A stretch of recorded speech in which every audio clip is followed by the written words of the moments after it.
Magandang umaga sa ating lahat, mga kapatid. Alam niyo po, ang delight po sa Panginoon ay nasa akin dahil ako po ay makabahagi sa inyo ng kanyang salita, hindi lamang Sunday School, kundi maging sa morning worship natin sa preaching. Kaya isang malaking kasiyahan para sa akin na muling makapangaral at makapagturo ng mga salita sa ating kalagitnaan. Now, ang pagpapakabanal ay isang proseso at pangwalang hanggang gawain. At ito ay isang dakilang gawa ng Diyos sa buhay ng mananampalataya upang ang isang Kristiyano o mananampalataya ay lumago sa kabanalan at siya'y mahubog sa larawan ni Kristo. Yan ang layunin ng doktrina ng pagpapakabanal o sanctification. Na may isang mama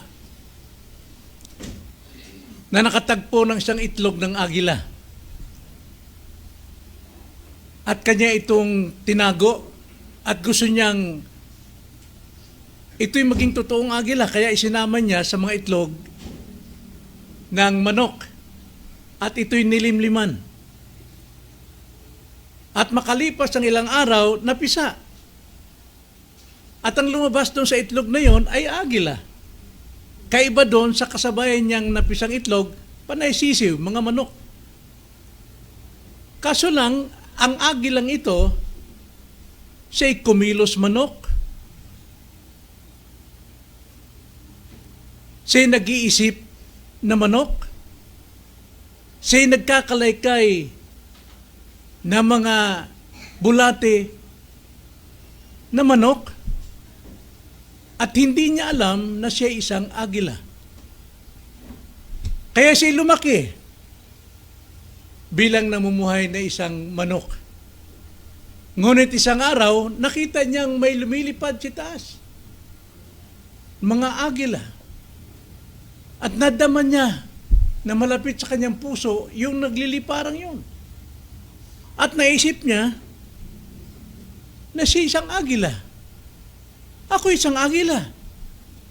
Pero paano niya may pamumuhay ang kanyang pagiging agila? Dahil doon nagsimula siyang mag-isip agila, kumilos agila, kumaypay agila, hanggang siya'y makalipad bilang isang totoong agila. Ang isang Kristiyano na naligtas, kadalasan, siya'y nag-iisip, nagsasalita, kumikilos, tulad lamang ng mga taong nasa sanlibutan, sapagkat yan ang kanyang kinagisnan. Pero habang tumatagal, nare-realize niya na siya isang Kristiyano at nagsisimula siyang mag-isip, kumilos, bilang isang Kristiyano. Ganon din ang kabanalan. Ang kabanalan, si ikaw ay banal. Sa sandaling ikay naligtas, ngunit kinakailangan lumago ka sa iyong kabanalan. Dapat kang mag-isip ng kabanalan, kumilos ng kabanalan, mamuhay ng kabanalan, upang ikaw ay maging ganap na banal. So yan ang doctrine of sanctification. Ang doctrine of sanctification, tinaglay mo ito nung ikaw'y maligtas. Nung ikaw'y inaring ganap o justified, kasabay nito ang sanctification. Kaya ang sanctification ay minsan lang nangyayari. Sanctified ka na once you are saved. Kaya nga lamang dapat nating maunawaan na ang sanctification ay makikita natin sa dalawang elemento. Una, definitive sanctification. Yung tiyak, once and for all, sanctified ka. Kung tawagin yan, definitive sanctification. Pero hindi nagtatapos doon. Sapagkat ang ikalawang aspeto ay ang progressive sanctification. Ito yung progresibong pagpapakabanal. Ibig sabihin, once banal ka na, ipamumuhay mo ang iyong pagiging banal upang ikay lumago at maging katulad sa larawan ni Kristo. At yan ang ating pong paksang tatalakayin ngayong umaga, yung pong progressive sanctification. Atin ang natalakay ang definitive sanctification, ngayon naman ay ang progressive sanctification. Ito yung progressive sanctification, ito yung ating buhay Kristiyanong pakikibaka. Mayroon tayong struggles, mayroon tayong digmaan sa buhay na ito. Flesh against the spirit. We as Christian against the world. Kailangan natin ang makipaglaban. Sapagkat kung wala pong pakikipaglaban tungo sa kabanalan, wala pong sino mang taong makakakita sa Diyos. Meaning to say, hindi ka kailanman naging Kristiyano o naging banal o naging ligtas. Kaya sa umagang ito, sa ating pag-aaral ng progressive sanctification, atin itong tignan sa apat na pagkakilanlan. Apat na identity, apat na pagkakilanlan upang tayo po ay matuto, lumago sa kaalaman, lumago sa pamumuhay, pag-alam natin sa mga bagay na hindi nararapat at mga bagay na dapat nating ipagpursigi bilang Kristiyano. Kaiba tayo sa mundo. Kaya dito mga kapatid sa pag-aaral natin, dito sa sanctification, dapat na tayong matuto kung sino tayo. Hindi tayo manok, tayo'y agila. Hindi tayo panlupa na manok, tayo'y agila na panlangit. Matuto na tayong mamuhay, matuto tayong umiwas sa mga bagay na hindi karapat-dapat, na hindi natuto at naluluwalhati ang Diyos. Kaya unahin natin, tignan natin ang apat na pagkakinanlan ng progressive sanctification. This is our life. Ito yung buhay natin. Una, kilalanin natin ang progressive sanctification sa kanyang kalikasan. Kalikasan. Ano ba nature nito? Ano ba itong progressive sanctification? Kalikasan po, ibig sabihin, ano itong dapat nating maunawaan? Unang-unang kalikasan ng progressive sanctification, ito po ay gawang patuloy o proseso. Ito po'y patuloy na proseso. Now, tignan natin ang Philippians chapter 1, verse 6. Ganito po ang pagkakasabi. Now, context dito, kausap ni Pablo, ay mga Kristiyano na, mga banal na, mga naligtas na. So therefore, kailangan nilang ipamuhay ito. Pero isang bagay, upang maipamuhay natin ang ating katungkulan sa pagpapakabanal, now, makikita natin sa Bible, yung salitang pagpapakabanal. Mga kapatid, lahat yan ay may kaugnayan sa mga Kristiyano. Kaya sa tuwing makakita tayo mga salitang pagpapakabanal, pagiging banal, tignan natin ang context, sinong kinakausap. Mananampalataya ba o hindi? Kasi kung pagpapakabanal, meaning to say, you are banal already, but you have to continue. Magpapakabanal ka. Kaya hindi po lahat ng pagpapakabanal yan angkop sa lahat ng tao. Context dyan ay Christian. Kaya ang sabi sa Philippians 1:6, ako'y panatag sa bagay na ito, kausap ni Pablo, Christians, na ang nagpasimula sa inyo ng mabuting gawa ay siyang magtatapos nito hanggang sa araw ni Jesucristo. Yung dakilang gawa ng Diyos sa atin ay ang kaligtasan. At ang kaligtasan, justification, kasabay ng sanctification. So therefore, magandang ginawa ng Diyos sa ating simula ay yung kabanalan. At ang sabi pa rito, siya rin ang magtatapos nito. Hindi ito tulad sa definitive sanctification na minsan lang nangyari sa buhay natin. Minsan lang naganap yon. Pero po ito ay progresibong pagpapakabanal. Andun po yung salitang pagpapakabanal. Ibig sabihin dito mga kapatid, walang katapusang pagpapakabanal. Ito ay masasabi nating nasa imperfect tense. Paulit-ulit nating gagawin ito hanggang sa tayo'y malubos na maging banal. Pero ito po'y gawain ng Diyos sa atin. Gawain ng Diyos sa atin, siya nagsimula nito, gawain ng Diyos, pero tayo po ay mayroong pakikilahok. Katungkulan natin na tayo'y kumilos din sapagkat hindi gagawa ang Diyos sa atin ng mabuting bagay na hindi tayo binibigyan ng kakayanan gawin ang kanyang ginawang mabuti sa atin. Philippians chapter 2 verse 12 to 13. So sa context nito, na ang sabi ni Pablo sa mga taga-Pilipos, siyang nagsimula sa inyo ay gagawa rin pagpapatuloy sa inyo. Continue sa chapter 2 verse 12, ang sabi ni Pablo, kaya nga mga minamahal ko, kung paanong lagi ninyo akong sinusunod, hindi lamang sa harapan ko, kundi higit ngayon na ako'y hindi ninyo kasama, ay isagawa ninyo ang inyong sariling kaligtasan na may takot at panginginig. So yung ating sa sanctification, kahit andyan si Pablo, ginagawa kasi andyan siya, pero lalo kung wala siya, walang nagbabantay, ipagpatuloy pa rin natin, isagawa ang ating pagiging banal. Ayon sa mga salita, ipagpatuloy natin ang ating pamumuhay ligtas dahil kayo'y ligtas na. Kaya ba natin ito? Ang sabi ni Pablo, kaya nyo yan. Verse 13. Sapagkat Diyos ang gumagawa sa inyo, maging sa pagnanais at sa paggawa para sa kanyang mabuting kalooban. So kung ang Diyos ay nagbanal sa atin, hindi tayo iniwan na wala tayong kakayanan. Pero napakaganda po sapagkat ang Diyos palagi nag-uudyok sa ating gawin mo yan. Yan ang gawin mo, naisin mo yan. At ito, kaya mo yan. So ang Diyos dyan, ito'y gawa ng banal na espiritu sa buhay ng Kristiyano. So ito'y gawain ng Diyos sa atin. Ngunit tayo'y mayroong pakikilahok.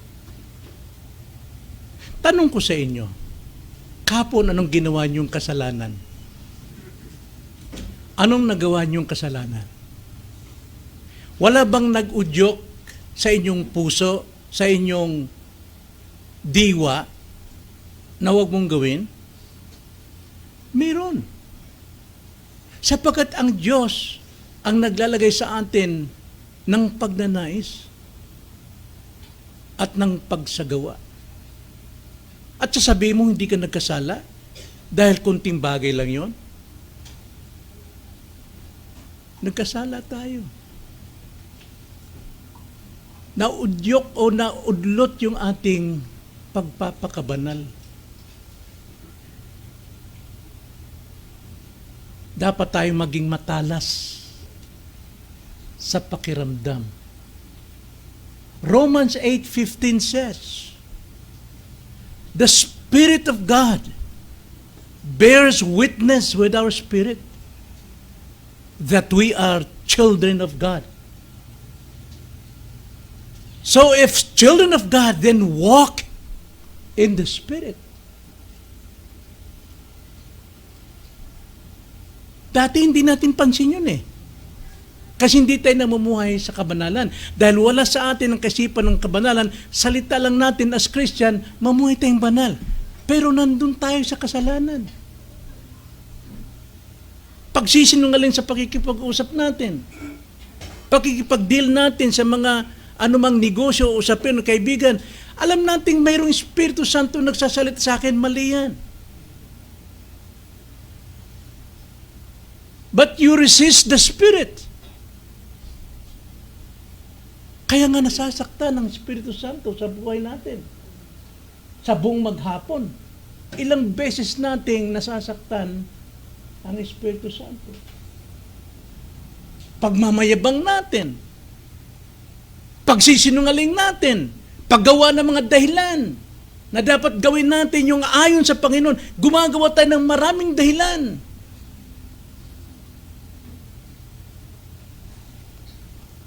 Yun ang likas ng kabanalan. Proseso ito, mga kapatid. Tayo po'y hinuhubog. So hindi lamang ito proseso sa buhay natin, kundi ito'y paglago tungo sa larawan ni Kristo. Romans 8:29. Tayo'y kinilala before the foundation of the world at itinakda, predestined to be conformed to the image of His Son. Yan po yung process po ng kabanalan.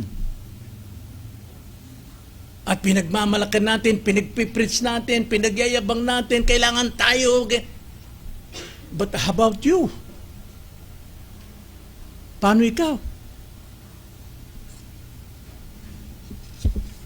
Tayo po'y hinuhubog tungo kay Kristo.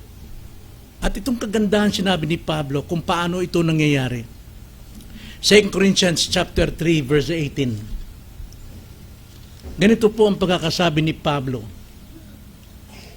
2 Corinthians chapter 3 verse 18. At tayong lahat na walang talukbong ang mukha, na nakikita ang kaluwalhatian ng Panginoon gaya ng isa sa isang salamin, ay nababago sa gayunding larawan mula sa kaluwalhatian tungo sa kaluwalhatian, sapagkat ito ay mula sa Panginoon na siyang Espiritu. Hindi na tayo tulad kay Moises nung araw na kailangan niya magtalukbong siya upang hindi makita ang kaluwalhatian ng Diyos na nasa kanya. Kaya ang mga tao hindi nakikita ang luwalhati ng Diyos sa itsura ni Moises. Pero tayo ngayon walang talukbong, kitang-kita na natin ang kaluwalhatian ng Diyos. At dahil sa ating pagsunod sa kanyang kaluwalhatian, tayo po'y nababago. Sa bawat sandali, tayo'y nagiging banal, mga kapatid. Kaya nga, ito po ay proseso sa paglago upang tayo maging katulad sa larawan ni Kristo. Ito pong progressive sanctification. Kumbaga, tulad ka ng isang sculptor. Sculptor, ano ba yung sa Tagalog yung sculptor? Manlililok.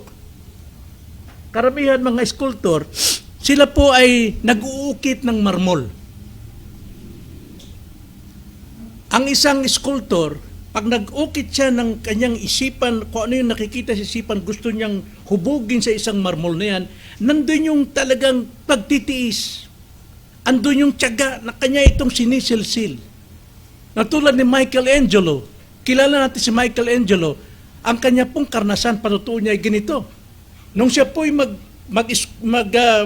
maglilok ng isang marmol, nakita niya ang larawan ni King David. Si King David, ang nakikita niya ro sa loob ng marmol.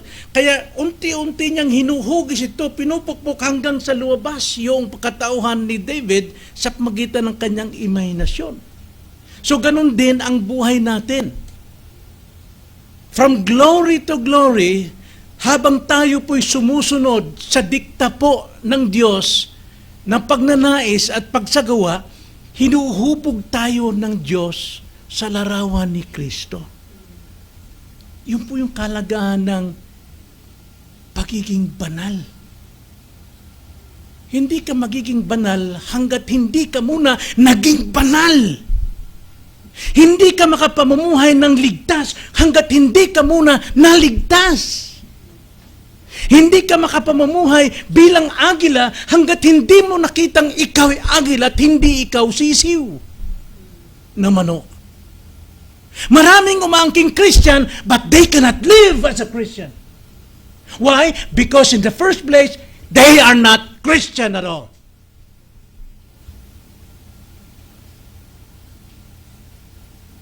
You have to repent. Magsisi ka dahil namumuhay kang pagkukunwari. Tinatanggap mo as a Christian, pero hindi ka kilala ng Diyos. Matthew 7:21. People will call unto me, Lord, Lord. Pero sasabihin ni Christ, hindi kita kilala ni minsan kailanman. You profess to be a Christian, pero wala kang kaugnayan sa iyo. Why? Sapagkat hindi ko nakikita sa buhay mo.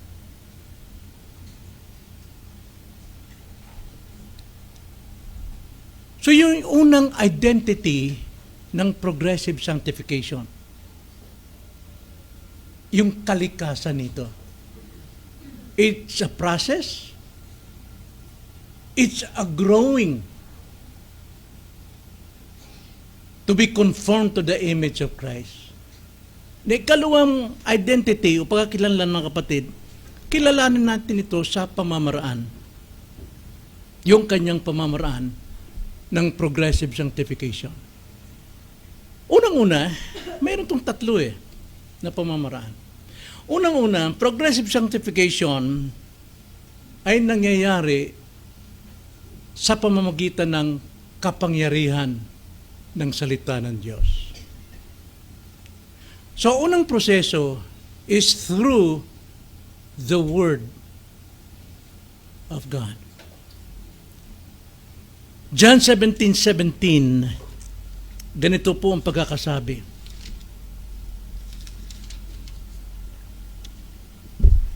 Pabanalin mo sila sa katotohanan.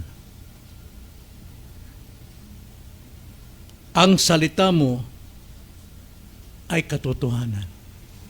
Hindi tayo mapapabanal sa religion. Hindi tayo mapapabanal sa salita ng ating magulang. Hindi tayo mapapabanal kahit magtapos ka ng mga PhD, DDD, ano pang DDD. But you can be holy through the truth. And the truth is God's Word. Ang sabi ni Jesus Christ sa kanyang sulat at sa kanyang salita, John 8:31. Truly, you are my disciple if you continue in my word.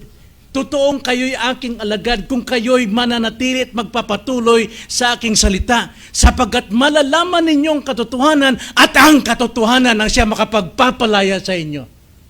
Yon ang magpapabanal sa inyo. Hindi yung chismisan sa iyong kapitbahay. Hindi yung paniniwala ng ating mga gobyerno, ng ating pamamahalan. Hindi yung pamamahala nila. It is only by the truth.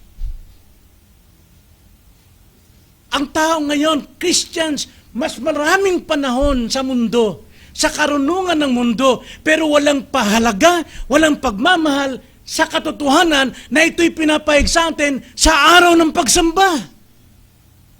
Ito sasabihin mong Kristiyano? Sabihin mong banal ka? You are separated from the world?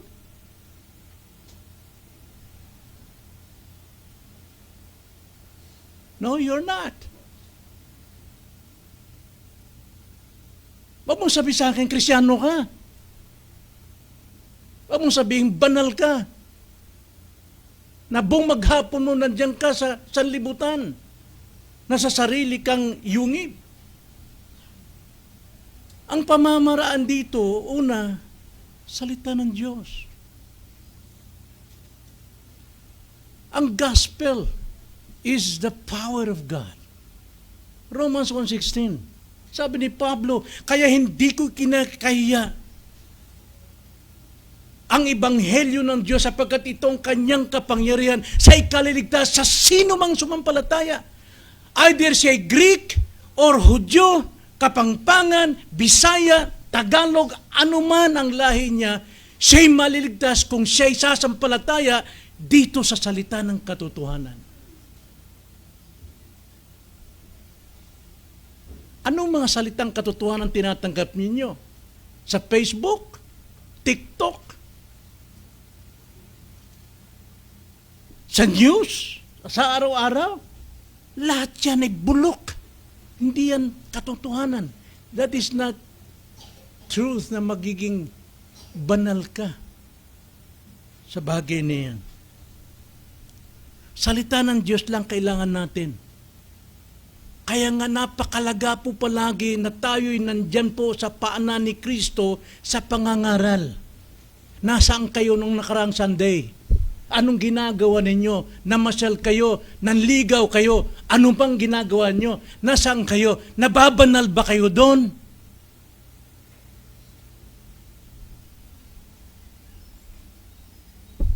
So yung unang pamamaraan, the power of the Word, the truth of God, and that truth is Jesus Christ.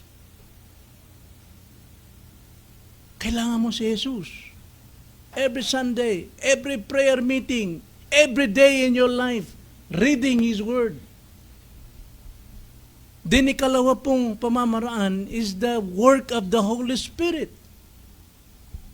Ang gawa po ng banal na Espiritu sa buhay ng Kristiyano. Galatians chapter 5 verse 16. Ito po yung utos. At ang utos dito ay nasa tense imperative, present active imperative, meaning to say continuously, walang katapusan.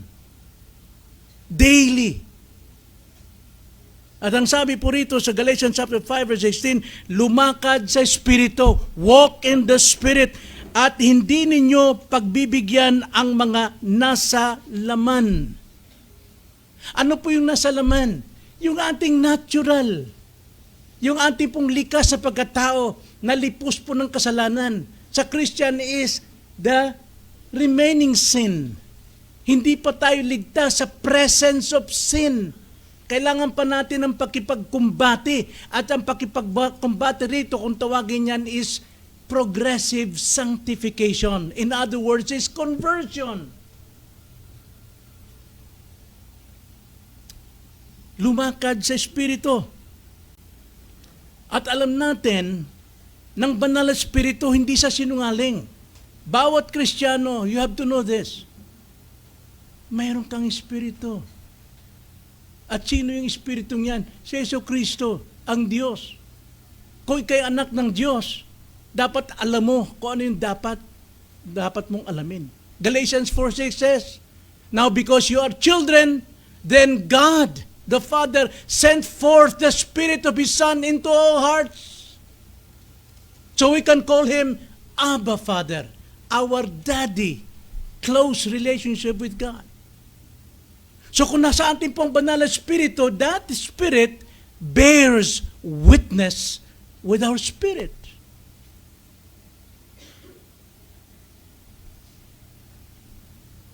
Romans 8,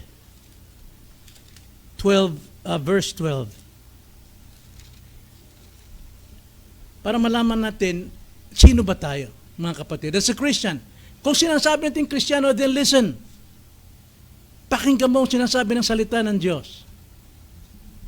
Romans 8:12 hanggang 15.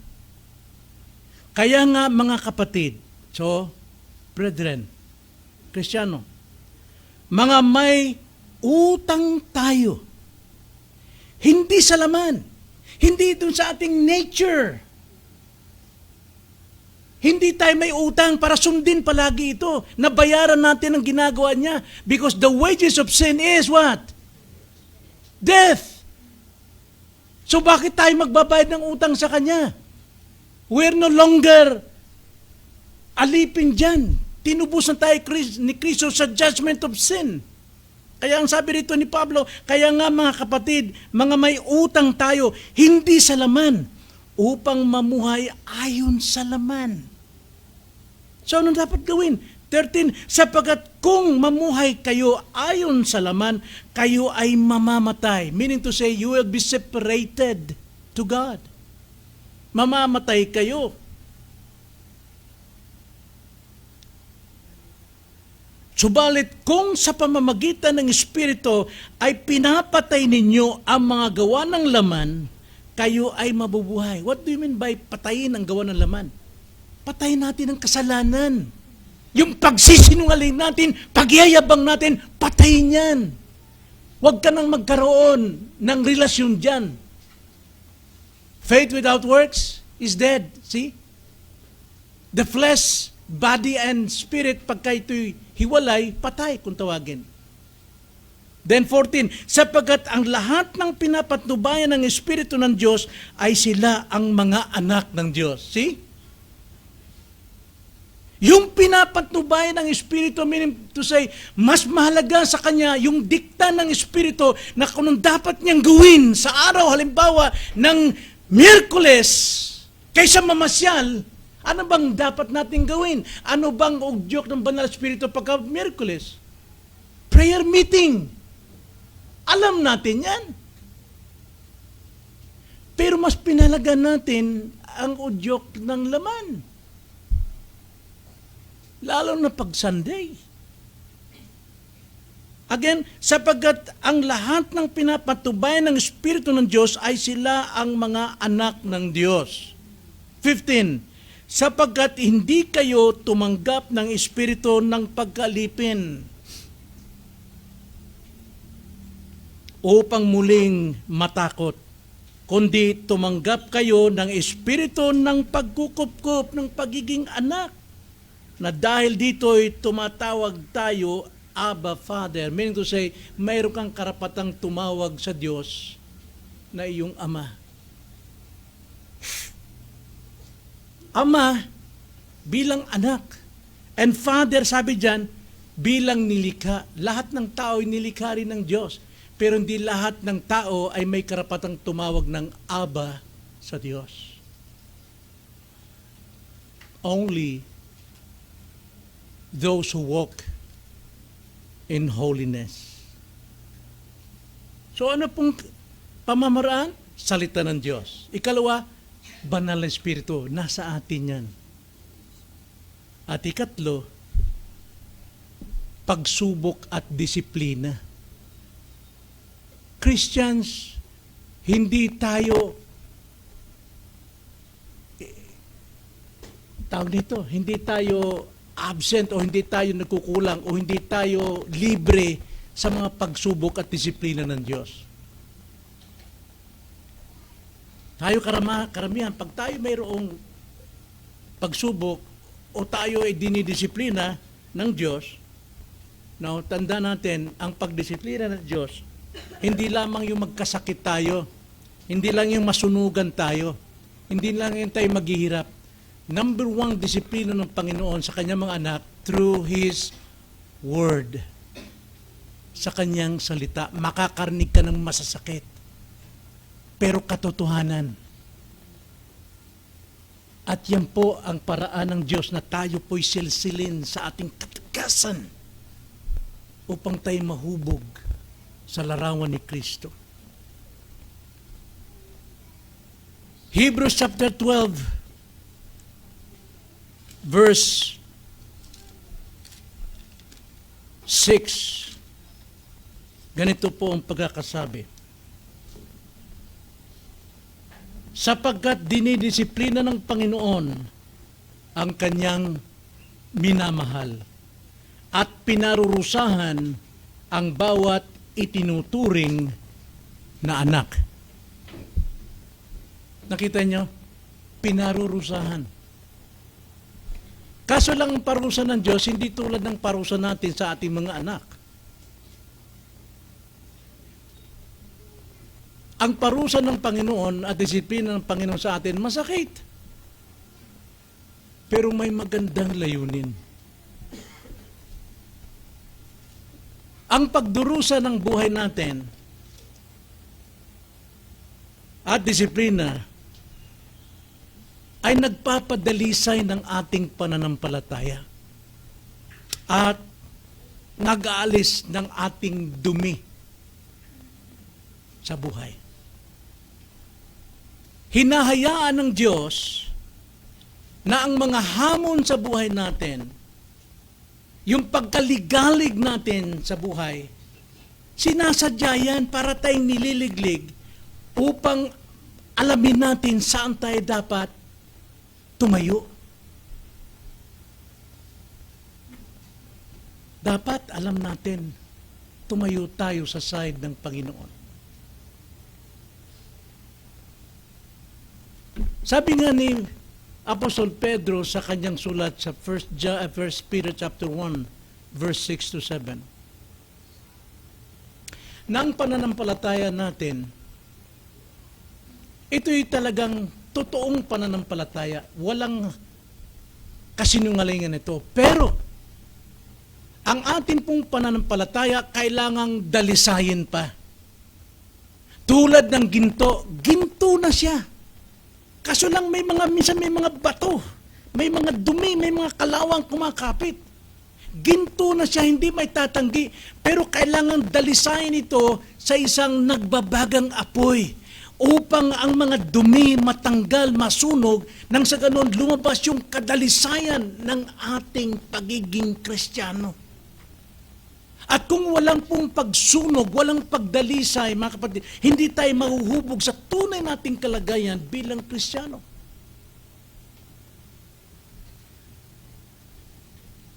Ngunit minsan sa akin, dinadalisay ako ng Panginoon sa pamagitan ng iba't ibang mga pasakit, karamdaman. Bumibigay yung aking sarili, pero yung puso ko, sabi ko, Panginoon, bigyan mo ako pa ng panahon. Gusto ko pang magturo't mangaral, magpalakas sa mga kapatiran. Pero sadyang may mga kasama rin naman tayo na mahina ang loob dahil nakikitang awang-awa sa akin, hindi nila nakikita yung desire ko. Mayroong pumipigil, pero pasalamat din ako sapagkat tsak mamamatay ako kung hindi rin ako magpapigil. But that desire in my heart, hindi pwedeng mawala. Kaya nga, sa tuwing ako'y nasa bingit na, ilang beses na, lagi ko sinasabi, Lord, natutuwa ako sa iyo. Gusto kong maglingkod pa. Well, apply sa akin talaga yung Psalms 37 verse 4. Delight yourself in the Lord and He will give you the desire or the secret prayer of your heart. Kaya nung umaga, nagka-text kami ni Pastor Tony. Si Tony, lugmok na lugmok.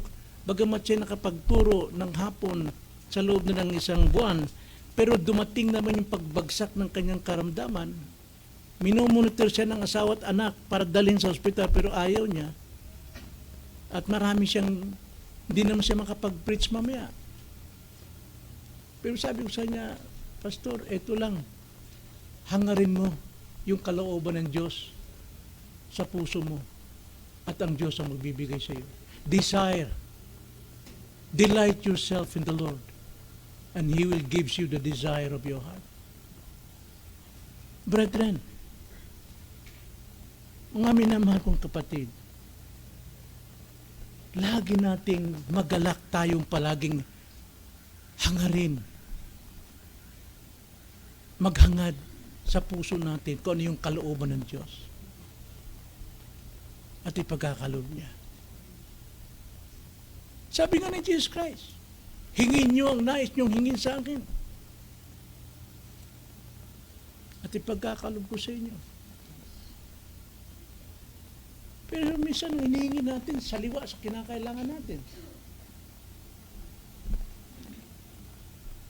So yun po, kailangan dito ang disiplina. Huwag nating tanggalin, huwag nating alisin, huwag nating ipanghina ang mga naranasan natin na talagang minsan sa tingin natin, hindi natin kaya. Pero yan ang paraan ng Diyos. Para yung desire natin, delight natin, ay yung kanyang will, kanyang kalooban. So yun po yung nakita natin, identity of progressive sanctification. Number 1 ay yung kanyang identity. Then ikalawa ay ang kanyang ways, pamamaraan. Then ikatlo, ang garantiya. Ang garantiya po ng progressive sanctification. Well, sa garantiya po, unang-una, garantisado po talagang tumataas ang ating victory against sin. Yun po yung garantiya. Kung tayo po'y namumuhay sa progresibong kabanalan, marami tayong madadaig ng mga kasalanan. Magtatagumpay tayo, mga kapatid. Matthew chapter 5,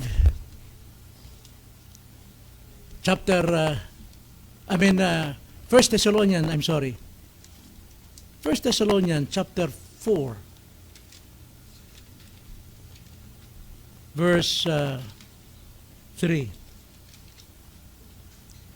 Sapagkat itong kalooban ng Diyos ang inyong pagpapakabanal. See? Andiyan yung salitang pagpapakabanal, ongoing, progressively. Sapagkat ito ang kalooban ng Diyos ang inyong pagpapakabanal na kayo'y umiwas sa pakikiapid. Number 1 is pakikiapid ang binanggit dyan. Hindi sinabing iba pang mga kasalanan, kundi pakikiapid. Bakit po pakikiapid? Now, let's think about it. Ano ibig sabihin ng pakikiapid? Ang pakikiapid starts in our mind. Right? Matthew chapter 5 verse 28, kung ang isang tao o lalaki tumingin ng may mahalay sa kanyang isipan sa babae, say ano? Nangangalo niya. Deadly sin yan. Death ang kahinatnan yan. Kapag ka ikay nag-iisip ng malaswa sa iyong kapwa. Now, balik na rin natin. Babae rin nag-iisip din sa kapwa. Lalaki. Nagpapakita ng motibo. Kung yan ang iniisip mo, sino ka man, dalaga ka man o may asawa ka na, tigil mo yan. Huwag mong bigyan ng bukas na pinto si Satanas sapagkat siya ay isang tulad ng isang leon umaatungal at nagkahanda siyang sasagpangin ka. Masisira ang pamilya mo, masisira anak mo, masisira ang karir mo, masisira ang pagiging Kristiyano mo. Huwag kang magpakita ng motibo. Putulin mo yan. Nakikita ng iba yan. Pakikiapid. Sapagkat itong kalooban ng Diyos sa iyo ang pagpapakabanal.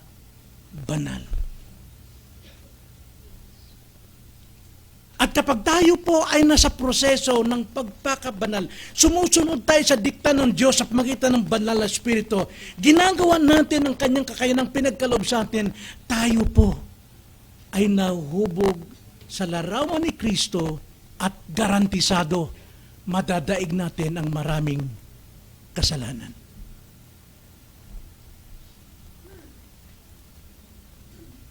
At ikalawa, naggarantiya, hindi lamang ang maging successful tayo, victorious tayo against sin, but also, we will grow in love and righteousness. Lalago tayo sa pag-ibig at katuwiran. Now, Galatians chapter 5, ganito ang pagkakasabi.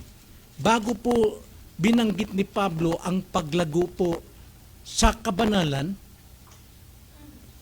kabanalan means mayroong nilalaman, the fruit of the Spirit.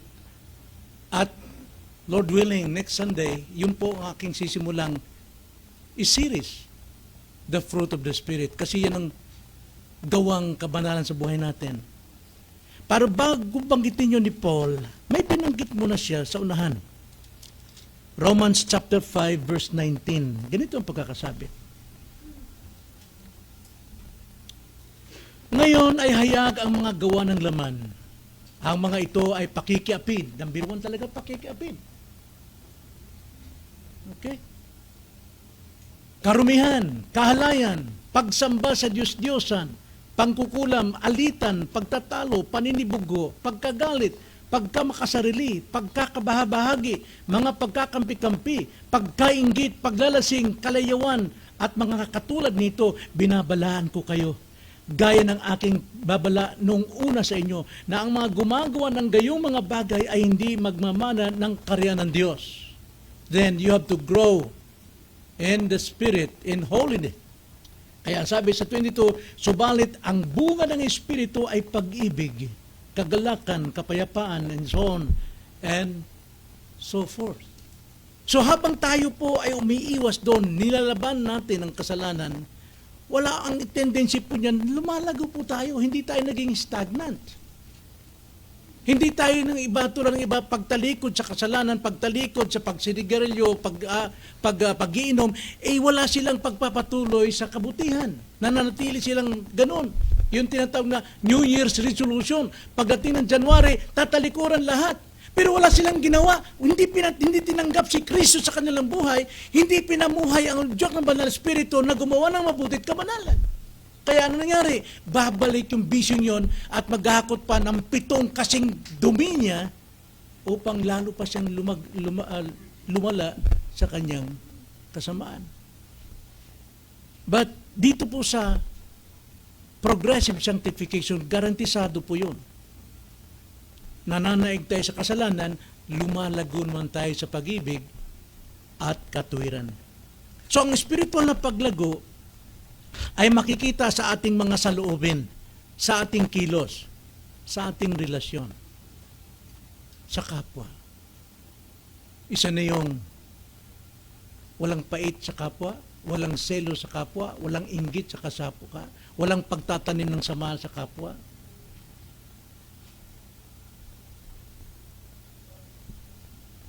So ang tunay na pagiging banal ay nakakaapekto sa bawat aspeto ng buhay natin.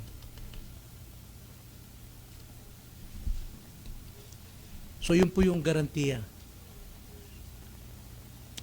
Hindi lamang na tayo nananagumpay sa kasalanan, kundi lumalago tayo sa pag-ibig sa Diyos at sa kapwa natin. Nagpapasakop, nagiging mapagpakumbaba, hindi mayabang, hindi garbo. At nababago ang isipan. At dahil sa pagbabago ng isipan natin, nababago rin ang buhay natin. Nababago ugali natin.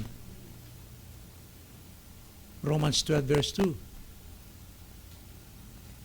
Ang pagbabago natin ay sa pamagitan ng pagbabago ng isipan natin. Do not be conformed to the pattern of this world, but be ye transformed by the renewing of your mind. Pag sinabi mo, halimbawa, Saturday night, sabi ng Espiritu Santo sa iyo, samba bukas. Pero kailang kumita ako bukas. Maraming customer. Nakikiayong ka sa isipan takbo ng sanlibutan. Para magtagumpay ka, renew your mind. Baguhin mo isipan mo. Do not be conformed to the pattern of this world. Baguhin natin. Yun ang kailangan. Maging tulad tayo ng isang punong kahoy. Psalms 1 verse 3. Ang isang punong kahoy, hindi ito tumataas o umabot sa kataasan nito at tibay nito sa magdamag. Hindi sa magdamag. But process. Unti-unti.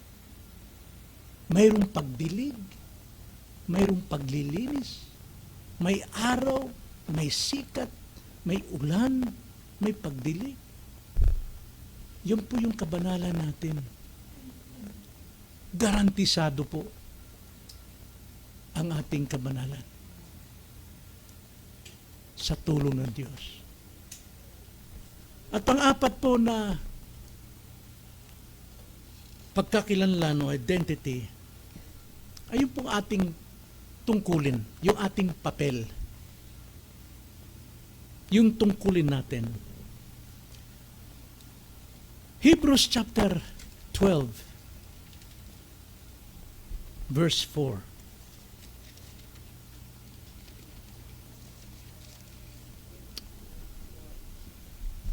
Sa inyong pakikipaglaban, I'm sorry, 12 verse 14 pala. Pagsikapan ninyong magkaroon ng kapayapaan. Take note sa salitang pagsikapan. It is our duty and responsibility na magsikap. Unang-unang binanggit dyan na may kaakibat sa kabanalan ay ang ating pakikisama sa ating kapwa, kapatid. Pagsikapan ninyong magkaroon ng kapayapaan sa lahat,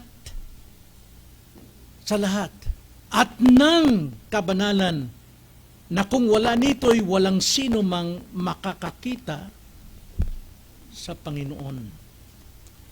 So pagdating po sa ating papel at katungkulan sa progressive sanctification, pagsisikap po ang kailangan. Isa atin, kadalasan madali tayong mag-give up. Dismayado agad tayo, hindi pa nakakapagsimula, dismayado na tayo dahil sa nakikita nating surroundings. O sa maaring kinikita natin na magiging kahantungan. Discouraged na tayo. Alam niyo bang discouragement dumarating yan before, bago pa lang tayo gumawa. And ang pinakamabigat, yung nasa kalagitnaan na tayo ng proseso, doon tayo na di-discourage. Kadalasan, doon nagigibang tulay sa buhay natin. Kaya nga, ang sabi nga sa Romans 12 verse 14, pagsikapan ninyong magkaroon ng kapayapaan sa lahat ng kabanalan, na kung wala nito'y walang sinumang makakakita sa Panginoon. Katulad po yan ng magkakapatid, mayroong hidwaan. Mananatiling hidwaan yan hanggang sa pagdating ng Panginoon. Well, kung kayo pawang ligtas, hindi mawawalang kaligtasan nyo dahil hindi kayo may hawak ng kaligtasan nyo, kundi ang Panginoong Jesucristo. At iniingatan to ng kanyang kapangyarihan doon sa trono ng Diyos sa kalangitan. Pero magdurusa ka ng kawalang kasiyahan, peace, habang nambubuhay kayo sa lupa, at nagdurusa tayo sa consequence ng kasalanan ng hypocrisy, pagkukunwari. Kunwari, okay, nagdurusa ang Kristiyano, wala siyang peace sa kanyang puso. Sarap mamuhay kung wala tayong iniisip. Pagsikapan natin yan. Then, kabanalan magagawa natin. Kasunod yun eh. Di ba? Tayo'y tinawag dito bilang aktibong nagsasagawa. Pagsisikap eh. Saan ba kayo nakita ng pagsisikap na natutulog parang si Juan? Si Juan Tamad. Nagsisikap siyang makakain ng bayabas. Manibalang pa lang, nakanganga na siya. Pero matiisin. Nilagyan ng bubuyog, wala sa kanya. Napatakan ng bulati, wala sa kanya. Pagsisikap siya, naghihintay. Yung bayabas na hinog na lang, namula-mula. Kinain ng ibon, kinain ng uod. Hindi ganoon ang pagsisikap. Ito'y active. Ginagawa natin ang pagsisikap na makipagkasundo sa lahat ng tao upang tayo ay makapagpatuloy na warad lang sa ating kabanalan. Meaning to say, ito yung ating daily na pagtitiis at ang ating pagpipigil sa sarili. At higit sa lahat, yung pagtitiis dyan, hindi lang one-sided dyan. Sinabi sa, kundi yan sabi, at kabanalan. Saan natin matatagpuan ng kabanalan? Sinong author niyan? Sinong gumagawa sa atin? God. Through Jesus Christ. So ang ating pananatili, pagtitiis, ay sa ating aktibong pagsasagawa sa ating kapwa at aktibong pananatili kay Kristo. Paano mo sabi mo ako yun kay Kristo, ano mangyari, hindi ako iwalay kay Kristo, pero nasaan ka sa kanyang katawan every Sunday? Anong paliwanag mo? Na alam naman natin sa ating konstitusyon, bago tayo maging miyembro, sinumpaan natin yan. Kung tayo patuloy na hindi dumadalo sa ating mga pagtitipon, mag-undergo ka ng discipline. At hindi discipline dahil parusahan, pahiyain ka. No, didiscipline ka dahil ibabalik ka sa simula ng iyong pagiging disciple. Discipline, ang root word is disciple. Disciple means student. Kailangan mo na siyang turuan muli sapagkat hindi siya nakatapos sa kanyang papuntahan.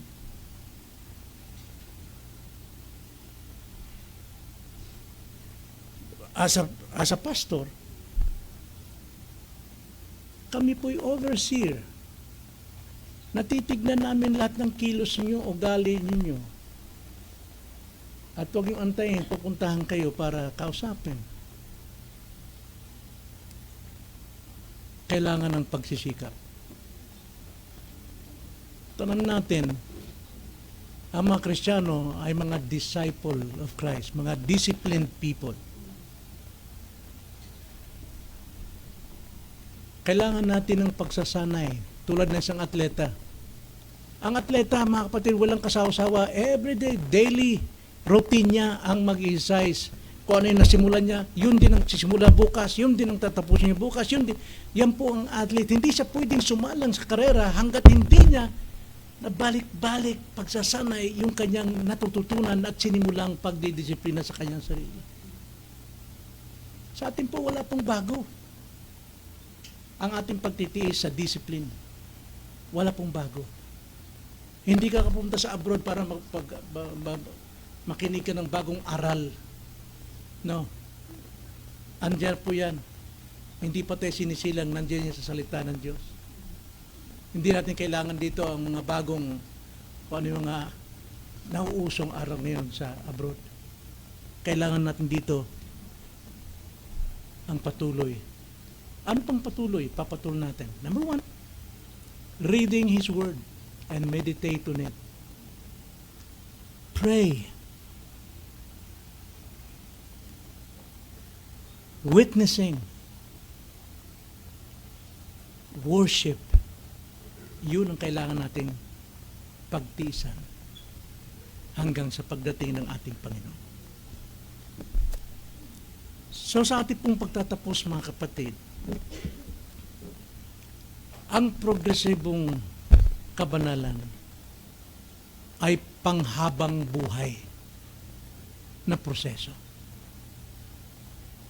Kailangan dito ang pagtitiis, pagsasanay, upang tayo'y maging higit na matulad sa larawan ng Panginoon. Yun ang talagang number 1 na misyon ng isang Kristiyano. What is the chief end of man? To glorify God and to enjoy Him forever. Yun po ang layunin. The chief end of man. Hindi po para yumaman, para mapantog, para makilala. Well, gawin natin lahat yan, pero huwag niyong palitan ang chief end of man. Hindi ka nabuhay rito para maligtas lang sa impyerno, para ikay yumaman, para ikay gumanda, para ikaw sumikat.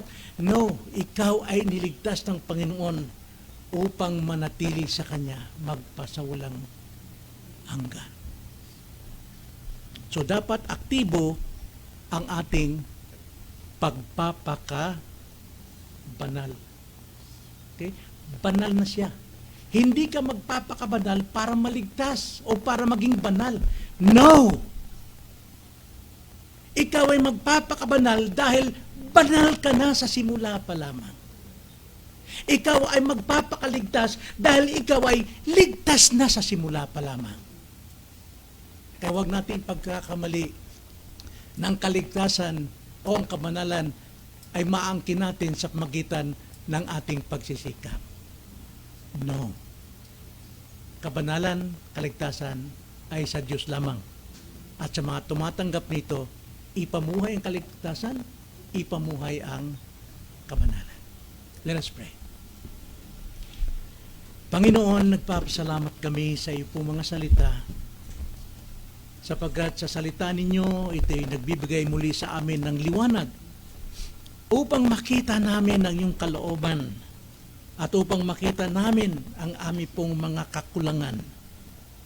Kung mayroon man dito, Panginoon, na wala pa pong totoong kaugnayan kay Kristo bilang kanyang tagapagligtas, nawa sa liwanag po ng katotohanan ito na aming natanggap, nabatid, nalaman, ay sapat upang hikayatin ang taong itong isuko ang kanyang buhay kay Kristo at manalangin na siya po ay iligtas ng Panginoon.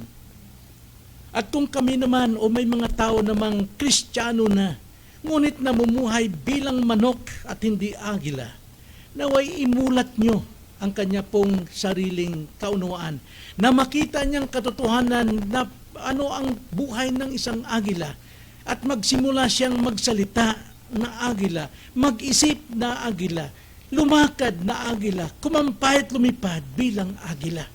Nang sa ganon, maluwalhati ka sa kanyang buhay. Maraming salamat po, Ama. Ang lahat ng ito'y samot dalangin namin sa pangalan ng Panginoong Hesus. Amen.